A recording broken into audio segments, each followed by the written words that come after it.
Alors, monsieur Broussal, ravi. Et monsieur Louis Robin Monaco, on se tait aussi, hein. Donc, petite vidéo pour savoir les avantages et inconvénients de marcher en minimaliste. Il est souvent avancé que de porter des chaussures minimalistes permet une meilleure stimulation sensorielle. La question est, est-ce vrai? Pour y répondre, PubMed, certains mots-clés, et on cherche un petit peu. En vrai, ChatGPT m'a largement aidé. Oui, utiliser l'intelligence artificielle ne fait pas de vous un fainéant, il faut vérifier les sources. Déjà, parlons des jeunes. Allez, petite étude de 2022 sur le port de chaussures minimaliste modéré. Je ne sais pas ce que ça veut dire, mais en tout cas, il y a des résultats intéressants.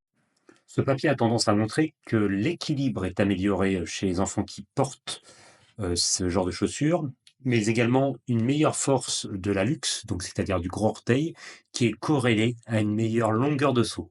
Ouais, la chaîne postérieure est plus activée. Bon, prenons le temps de voir ce que ça fait chez l'adulte. Voici un papier que j'ai trouvé parmi mes recherches qui s'attaque sur une revue systématique entre la cinétique et l'activité des muscles durant la marche. Les auteurs de cette revue systématique observent en minimaliste une réduction de la longueur de foulée, mais également une cadence plus grande. Donc on marche de manière moins grande en termes de foulée, et on a tendance à faire beaucoup plus de... Par contre, il est noté que la phase de double appui, c'est-à-dire quand on a les deux pieds au sol, est moins. Ce qui a tendance à prouver que le contrôle moteur est meilleur grâce au minimalisme. A priori, et c'est à confirmer malgré tout, l'information perçue est meilleure par les capteurs du pied quand on est pieds nus ou en chaussures minimalistes, comparativement, attention, à des chaussures normales, enfin classiques.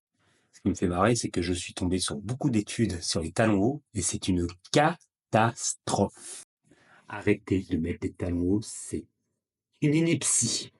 Donc pour conclure cette vidéo bien trop longue, mais on aime bien ça, d'un point de vue sensoriel, les chaussures minimalistes se rapprochent fortement de la marche pieds nus. Donc c'est un avantage pour réguler, informer, donner de la nourriture, fider notre pied qui est bardé de capteurs et qui est extrêmement important pour la régulation du contrôle moteur. C'est bon, on marche sur nos deux pieds et c'est pas pour rien. Prochaine vidéo sur les impacts mécaniques des chaussures minimalistes. Allez, abonnez-vous et à la prochaine. Bisous à tous.